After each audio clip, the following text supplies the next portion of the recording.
नमस्कार, मैं हूं संजय सिन्हा। आप देख रहे हैं खास बात इंडिया। आप सभी दर्शकों का खास बात इंडिया में बहुत बहुत स्वागत। खबरों से आप तमाम लोगों को जोड़ते हैं। सबसे पहले हम आपको लिए चलेंगे झारखंड के चाईबासा जिले से हमारे पास एक अहम खबर आ रही है। झारखंड के चाईबासा जिले के पहाड़ी जंगलों में मुठभेड़ हुई पुलिस और उग्रवादियों के बीच, जिसमें 3 उग्रवादी PLFI के 3 उग्रवादियों को मार गिराया झारखंड पुलिस ने, और ये बड़ी सफलता है झारखंड पुलिस की। और इसके बाद हम आपको लिए चलेंगे झारखंड और हरियाणा से हमारे पास जो खबर आ रही है, यहाँ टिड्डों का आतंक मचा हुआ है। टिड्डों का दल कहीं भी पहुंच जा रहा है और लोगों को किस तरह से परेशान कर रहा है, हम आपको दिखाएंगे इन दृश्यों में। आइए दिखाते हैं ये महत्वपूर्ण दृश्य।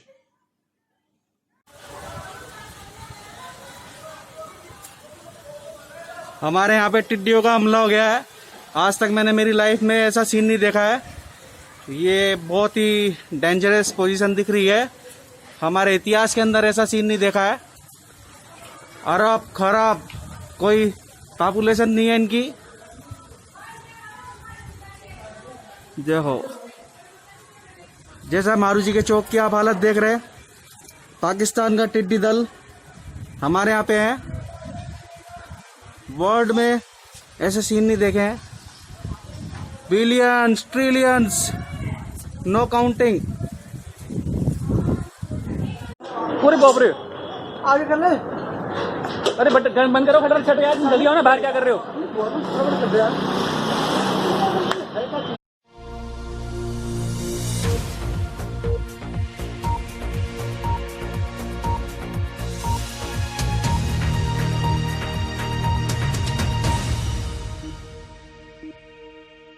1566 नए संक्रमित मरीजों के आंकड़े हमारे पास आ रहे हैं स्वास्थ्य मंत्रालय की तरफ से, और 194 लोगों की अब तक 24 घंटे के अंदर मौत हो गई है। ये खबर आ रही है स्वास्थ्य मंत्रालय की तरफ से हमारे पास।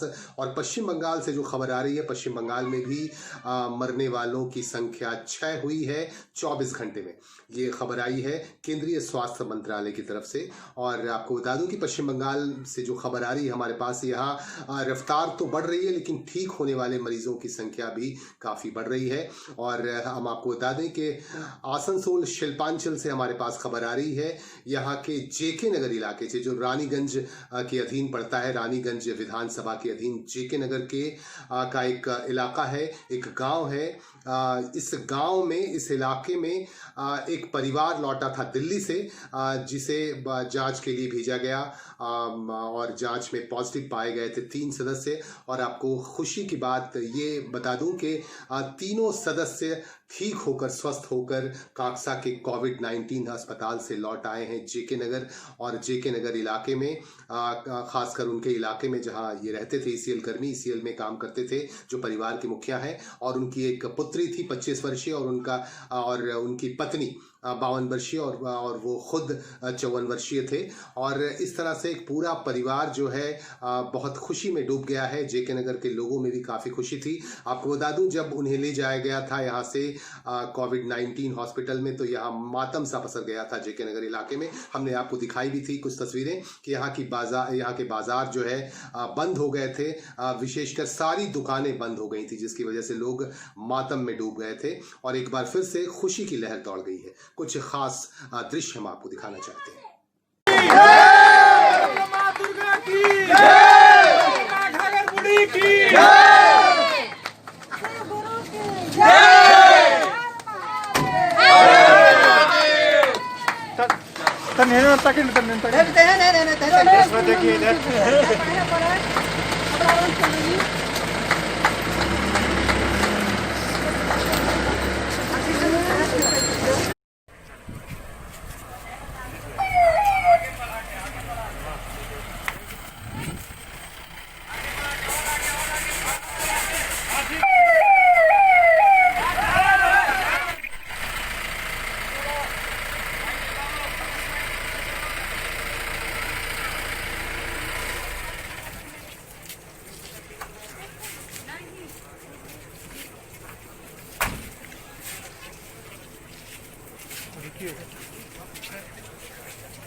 तनमणि साहब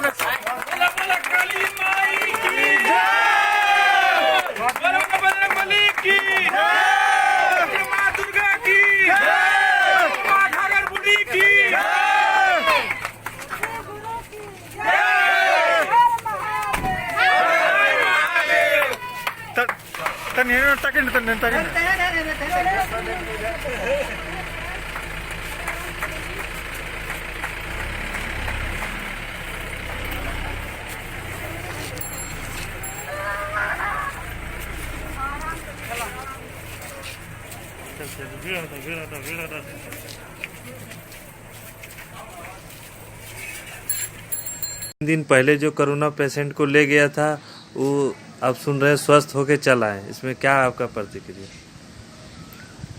स्वस्थ होकर के आए, उसके बाद माहौल बहुत खुशी का रहा और माइनस जेके नगर पूरे निवासियों लोग के लिए। और आगे भी हम चाहेंगे कि इस आपस में सोशल डिस्टेंस बना करके रखें और क्वारंटीन जो उनका है 7 दिन का, उसको पालन करवाने की हम लोग कोशिश कर रहे हैं पूरी तरह से। यहाँ के लोग सभी लोग उनका सहायक बनकर अभी खड़े हैं उनके लिए। आपका परिचय? उपेंद्र पासवान, जिमेरी पंचायत, जेके नगर पंचायत सदस्य।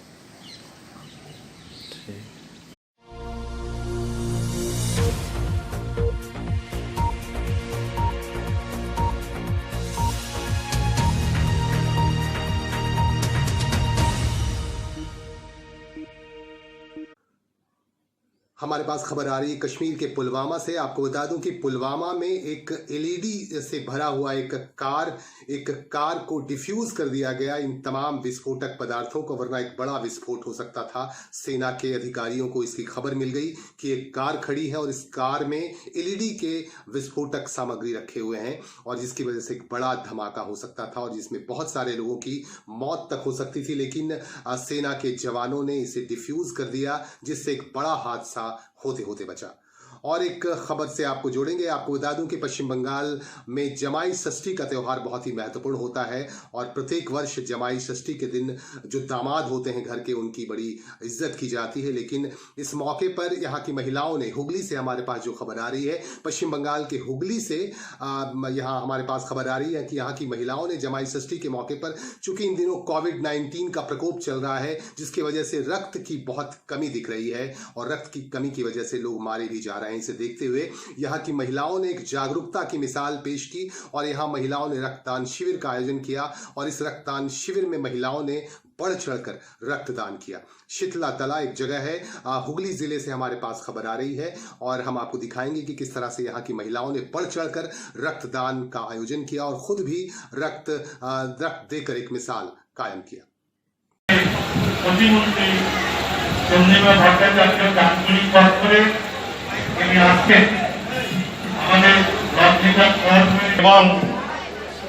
ভগবানের কাছে আমরা প্রার্থনা করি সকলেই যেন শরীরে আমাদের আজকে রক্তদান করা হচ্ছে।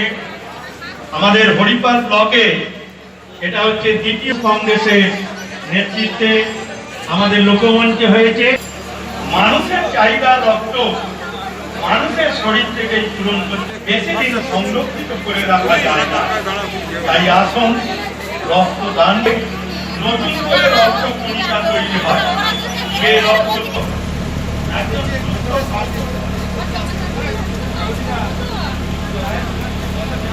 বাইরে খেয়ে নিন, গাড়ি তো থাকছে, চাটা উল্টে গেলে পুরো সব মারা যায়। ঠিক আছে, চা মনে হয়ে যাবে।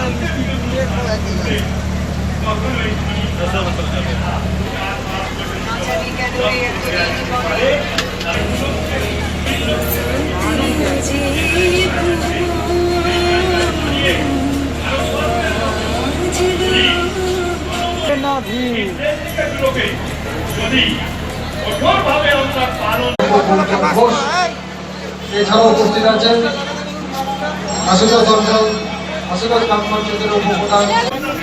রক্তদান করছি যাতে মানুষের কাজে লাগে, রক্তদান ভালো হয় এই জন্যই মহিলারা দিচ্ছে। এই মহিলারা আজ জামাই ষষ্ঠীর দিন রক্ত দিচ্ছেন, তাহলে আপনারা বাপের বাড়ি বা শ্বশুর বাড়ি যাচ্ছেন না কেন? এই রক্তদান একটা ডেট হয়েছিল, একটা ফেল হয়ে গেছে, আবার এই ডেটটা করেছে ওই জন্য। এই যে আপনারা জামাই ষষ্ঠীর দিন রক্ত দিলেন, কতজন মহিলা রক্ত দিচ্ছেন? 45। এই দিনে এই যে রক্তটা কি হবে, লাভ কি হবে এই যে আজকের দিনে দিয়ে? লাভ হবে, মানুষের উপকার হবে, হ্যাঁ, এই জন্যই দিচ্ছি। একটু আপনার নামটা বলুন। রমাঘাটি। এই যে আপনারা জামাই ষষ্ঠীর দিন ষষ্ঠী না করে আজকে রক্তদান শিবিরে এসেছেন, কেমন লাগছে আপনার? খুব ভালো লাগছে, মানুষকে বাঁচাবো আমরা, আমাদের এটা ভালো লাগবে না? আজকে তো একটা শুভ দিন, কি দিন জানেন? জানি তো, জামাই ষষ্ঠী তো আজকে। এই কতজন রক্ত দিলেন আপনারা? কতজন রক্ত দিলেন? কতজন দেবো আমরা ঠিক জানি না, আমি দিচ্ছি। মানুষকে বাঁচাতে পারলে আর কি মানুষ চাইব? যা দেশের পরিস্থিতি, মানুষ তো এমনিতেই মারা যাচ্ছে। আমাদের রক্ত দিয়ে যদি সামান্য রক্ত বিনিময়ে যদি একজনের জীবন বাঁচে, তাহলে তো আমরা বড় খুশি হব। কি নাম আপনার? রমাঘাটি। আপনি হরিপালের বাসিন্দা? হ্যাঁ, আমি হরিপালের বাসিন্দা।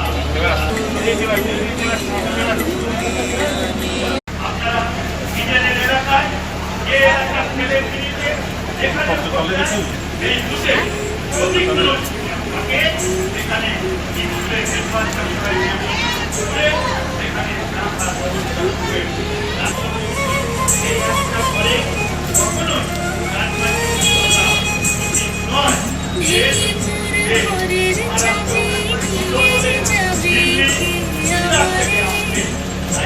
ওই তাহলে এই করোনার বিরুদ্ধে আমরা জয়লাভ করতে হয়ে গেল। আপনারা চলে যাবেন না, ইতিমধ্যেই এবং রাজ্যের স্বাস্থ্য প্রতিমন্ত্রী যার উদ্যোগে বলে মহিলা যেতে বোঝাবে এবং পুষ্টিকর খাদ্য দেওয়ার পর 20 মিনিট, মিনিমাম 20 মিনিট রক্তদান দেওয়ার পর মেঝেতে বসবেন। মেঝেতে 20 মিনিট বসার পর তারপর হাঁটাচলা করার।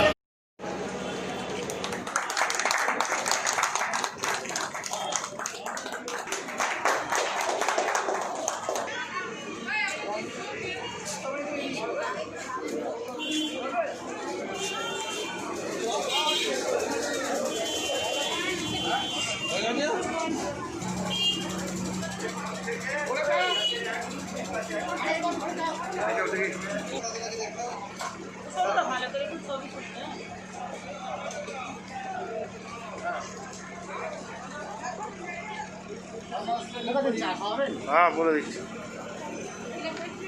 উদ্যোগে বাহুতি রক্তদান শিবির, এই রক্তদান শিবিরে হরিপাল থানার ওসি সাহেব আমাদের আধিকারিক আমাদের এসে উপস্থিত হয়েছেন। আমরা আন্তরিক হরিপালের বিধায়ক, রাজ্য কিষাণ ট্রেড মুভি সেলের সভাপতি মাননীয় শ্রী বেচারাম মান্না এখানে উপস্থিত আছেন। আজকে আমরা যার আহ্বানে এসেছি সবাই, হরিপাল ব্লক তৃণমূল কংগ্রেসের সভাপতি তথা সহদেব গ্রাম পঞ্চায়েতের প্রধান আমাদের সবার প্রিয় দেবাশিস পাঠক উপস্থিত আছেন। এখানে হরিপাল পঞ্চায়েত সমিতির সভাপতি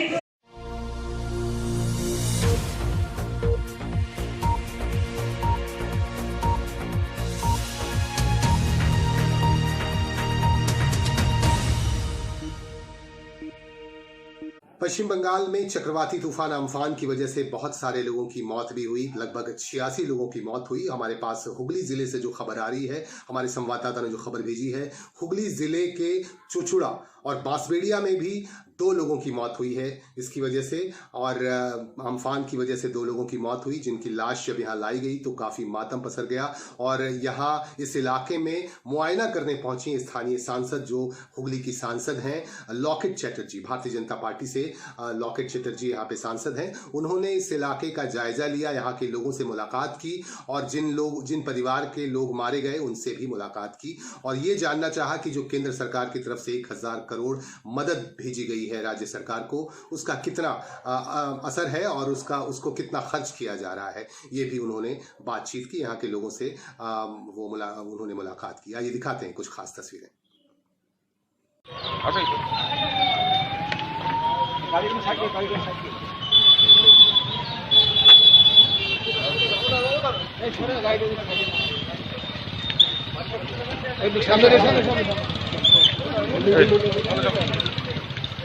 তুমি একটু গাড়িটা লাগাও না সাইডে। হ্যাঁ কেন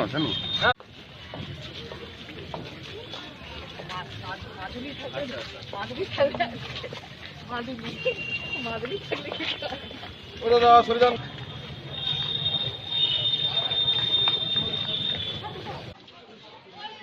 তারপর শাশুড়ি ওনাকে আজকে অ্যাঙ্গুলা করে নিয়ে আসা হয়েছে ঘরে, কথা বলতে পারে না, বেরোলে স্ট্রোক হয়েছে। এখান থেকে নিয়ে আমার স্বামীরও শরীর খারাপ, ওরও নার্ভের রোগ, খিচুড়ি মতন উঠে যায়, এই হালে ভালো হয়েছে, মানে সব দিক দিয়ে সমস্যা। তবে দেওয়ারটা চলে গেলে সব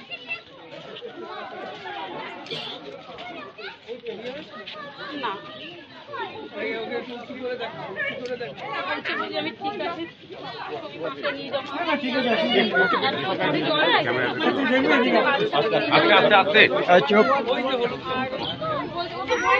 গাড়ি পড়ছে ওপর থেকে, ভয়ে প্রথমত সে কোণে বসে দিয়ে হাসপাতালে নিয়ে বর তো ভাই ভাই করে চেঁচাচ্ছে, আমিও চেঁচাচ্ছি যে তোমরা নিয়ে যাও। ভাড়া থাকতাম আমি, ঝড়টা যখন ঝড়টা হয় তখন উনি নিজের ঘর থেকে চলে আসেন আমার বাড়িতে। আসার পর বলেন কি খনি দে, আমি বললাম খনি নেই, উনি চলে গেছে ঝড়ের মধ্যে আবার বাইরে, আবার কোথায় গিয়ে খনি নিয়ে এসে আমার ঘরে ঢুকে গেছে।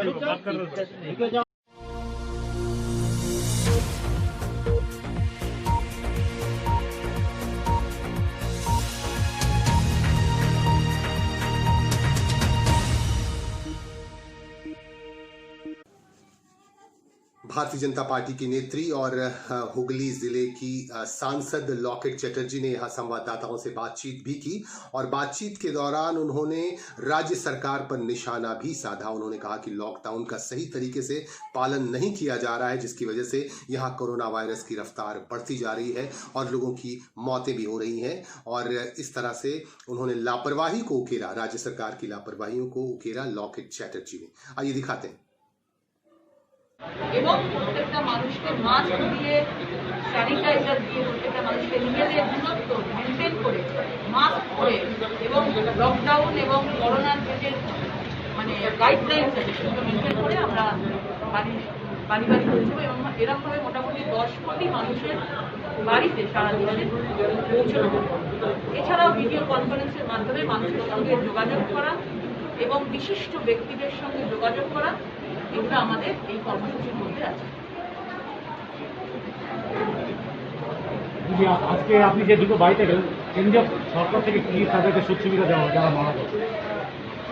যারা মারা গেছেন তাদের জন্য বলা হয়েছে, লাখ টাকা করে তাদেরকে দেওয়া হবে এবং হয়তো কেউ পেয়ে গেছেন, হয়তো কেউ পাবেন। এবং এই ঝড়ে যে 1000 কোটি টাকা প্রধানমন্ত্রী নরেন্দ্র মোদী পাঠিয়েছেন, এই সব ঘরহারা, গৃহহারা, আশ্রয়হারা মানুষের জন্যই পাঠিয়েছে এবং সেটা থ্রু স্টেট গভর্নমেন্ট। আমরা চাই যে এই 1000 কোটি টাকা সঠিক যে মানুষগুলোকে আমরা দেখে এলাম, যে মানুষগুলোর বাড়ি ঘর দেখে এলাম যে একদম বাড়ি একদম নিশ্চিহ্ন হয়ে গেল, তারা যেন এই মোদিজির 1000 কোটি টাকা থেকে সেই সহায়তা রাজ্য সরকারের থেকে যেন পায়। যদি না পায়, আমাদের কর্মীরা আছে, আমাদের কর্মীরা তাদের জন্য সবসময় থাকবে, বিপদে আপদে আছে। না পেলে তারা আমাদের কর্মীরা তাদের হয়ে লড়াই করে তাদেরকে পাইয়ে দেওয়ার ব্যবস্থা। সেন্ট্রাল গভর্নমেন্টের তো লকডাউন রয়েছে, ওয়েস্ট বেঙ্গল থেকে যেটা দেখা যাচ্ছে লকডাউন দায়ী হয়ে যাবে সাধারণ বাইরে, তাকে দায়ী করবে। দেখুন, ওয়েস্ট বেঙ্গলে দেখছি দিনের পর দিন কেস বাড়ছে। কিছুদিন আগেও দেখেছি বাজার দোকানে প্রচন্ড ভিড়, এবং সেইভাবে ওয়েস্ট বেঙ্গলে এই যে 2 মাস ধরে আমরা দেখলাম কিছু মানুষ তো লকডাউন মেনেছে, তারা অনেক ক্ষতিও করেছে নিজের জীবনের জন্য, কিছু মানুষ লকডাউন না মানার জন্য, এবং সেটাকে কঠোরভাবে প্রশাসনিকভাবে সেটাকে কঠোরভাবে করা হয়নি বলে আজকে কিন্তু পশ্চিমবঙ্গে একের পর এক এরকমভাবে করে রেড জোন জায়গা সেগুলো কিন্তু লকডাউন মানা হচ্ছে না এবং পুরোপুরি ভার পশ্চিমবঙ্গ সরকারকে নিতে হবে, কারণ কেন্দ্র পুরোটাই এখন রাজ্যের ওপর ছেড়ে দিয়েছে। রাজ্য কোথা থেকে কি করছে তার উপরে কিন্তু ভরসা করে আছে। রাজ্য যদি মানুষের কথা না ভেবে নিজের লাভ ক্ষতির কথা ভাবে, ভোট ব্যাংকের কথা ভাবে, তাহলে তো মানুষের পৌরসভার মেয়াদ উত্তীর্ণ হয়ে গেলেও এখনো পর্যন্ত দেখা যাচ্ছে যে শাসক দলই তাদের লোককে বসাচ্ছে। সেই বিষয়ে আপনারা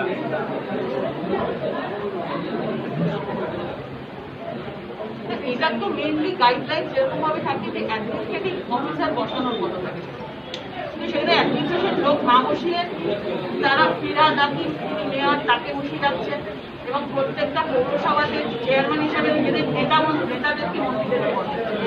এটা ঠিক না, এটা কখনো হতে পারে না। সব জায়গায় একরকম নিয়ম, পশ্চিমবঙ্গের ক্ষেত্রে অন্যরকম নিয়ম, এটা তো কখনো হতে পারে না। পুরোপুরি ভাবে রাজনীতি করার জন্য, নিজেদের জায়গাটা ধরে রাখার জন্য, ওষুধের রাজনীতি করবার জন্য, এবং যেসব টাকা পয়সা আছে সেই সব টাকা পয়সাগুলো যাতে মানুষের হাতে না খরচায় নেতামন্ত্রীদের পকেটে যায় এবং অ্যাডমিনিস্ট্রেটিভ কাজ যেন সঠিকভাবে না হয়, যেরকম ভাবে এতদিন ধরে চলছিল সেইরকম ভাবে যেন চলে। দুর্নীতির জন্য আজকে এই নেতাদেরকে বসানো যারা তৃণমূলের তরফে এই বিষয়ে আপনারা আগামী দিনে আন্দোলন আগামী দিনে কথা করা হবে। এখন অলরেডি একটা মামলা করা হয়েছিল এবং আগামী দিনে এইসব নিয়ে নিশ্চয়ই আরো কিছু করা হবে।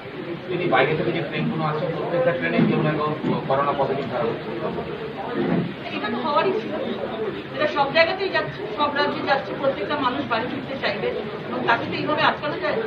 আজকে হুগলির যদি কোনো বাসিন্দা আজকে মহারাষ্ট্র থেকে বা দিল্লি থেকে ফিরতে চায়, তাকে তো আমরা নিজের বাড়িতে ফেরানোর জন্য আটকাতে পারি এবং তার দায়িত্ব যখন প্রত্যেকটা রাজ্যের মুখ্যমন্ত্রী সরকার নিয়েছে, পশ্চিমবঙ্গের মুখ্যমন্ত্রীকেও দিতে হবে এবং পশ্চিমবঙ্গের মুখ্যমন্ত্রীকে নিজেদের ইনফ্রাস্ট্রাকচার বাড়াতে হবে। এখন তারা যদি বলে যে আমাদের কোনো রাখার জায়গা নেই, তাহলে কি পশ্চিমবঙ্গ পুরো পরিকাঠামোর মধ্যে ফেল? কারণ পরিযায়ী শ্রমিকরা তো আর করোনাটা ছড়ায়নি। আমরা তো জানি করোনা এসছে একটা অন্য দেশ থেকেও, যারা এসেছিল যখন শুরু হয়েছিল ওই জায়গা থেকে ছড়াতে গেছে। সুতরাং গরিব মানুষকে দোষ দিয়ে লাভ নেই, পরিযায়ী শ্রমিককে দোষ দিয়ে লাভ নেই। তাদেরকে বাড়ি আসার ব্যবস্থা করা এবং তাদেরকে সুন্দরভাবে ইনফ্রাস্ট্রাকচার করে স্কুল কলেজ যেখানেই আছে সেখানে 14 দিন কোয়ারেন্টাইনে রেখে তাদেরকে বাড়ি ফেরত হবে।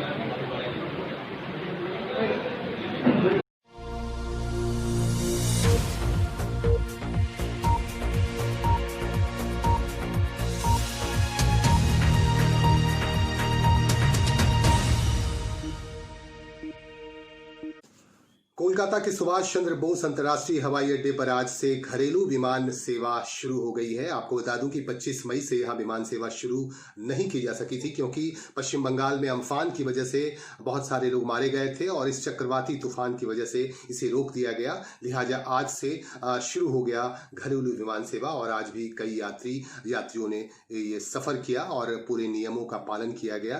यहाँ मास्क का इस्तेमाल के बगैर आप अंदर प्रवेश नहीं कर पाएंगे हवाई अड्डे के अंदर और सोशल डिस्टेंसिंग का पालन करना होगा और यहाँ पे स्क्रीनिंग भी की जा रही है तमाम यात्रियों की। उसके बाद आप यात्रा कर पाएंगे, विमान से आप यात्रा कर पाएंगे और आपको लिए चलेंगे बंगाल के दुर्गापुर के एक श्रमिकों ने ये जो है काम बंद कर दिया है। एक फैक्ट्री में यहाँ एक निजी कारखाना है, जय बालाजी कारखाने से हमारे पास खबर आ रही है कि यहाँ के श्रमिकों ने काम बंद कर दिया है इसलिए कि उन्हें पिछले कई महीनों से वेतन नहीं दिए जा रहे हैं और वेतन नहीं मिलने के कारण यहाँ के लोग, यहाँ के जो श्रमिक हैं और जो कर्मचारी हैं काफ़ी नाराज़ हैं और आज उन्होंने प्रदर्शन किया और यहाँ जो अधिकारी हैं, कारखाने के जो अधिकारी हैं उनसे मुलाकात की और उनसे कहा कि अगर जब तक उन्हें सैलरी नहीं दी जाती है तब तक काम शुरू नहीं हो पाएगा, क्योंकि उनकी घरेलू हालत भी काफ़ी ख़राब है, ऐसा कहना है यहाँ के कर्मचारियों का। आपको कुछ दृश्य दिखा रहे हैं हम जिसमें ये आप देख पाएंगे कि किस तरह से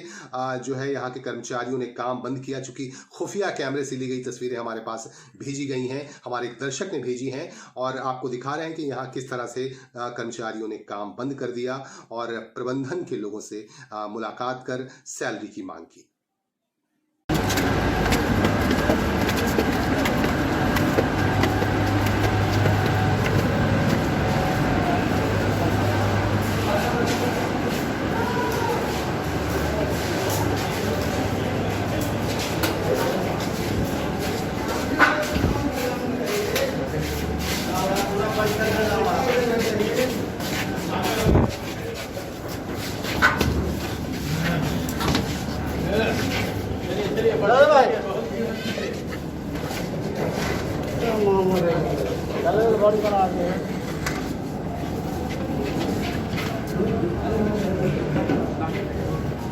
आगे बढ़िए, आगे बढ़िए, आगे बढ़ो, आगे चलो, चलो, चलो, आगे बढ़िए।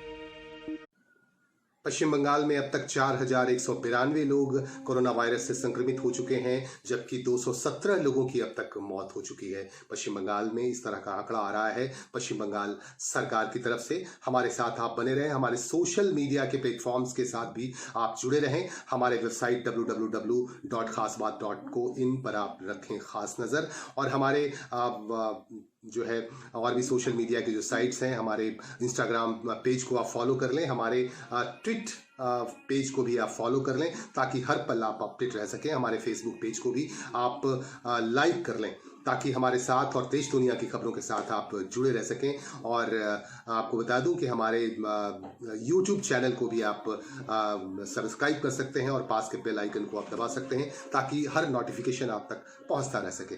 और आपसे लेंगे यही इजाज़त, आपके साथ जुड़े रहेंगे, हर पल जुड़े रहेंगे, आप भी हमारे साथ जुड़े रहें। नमस्कार।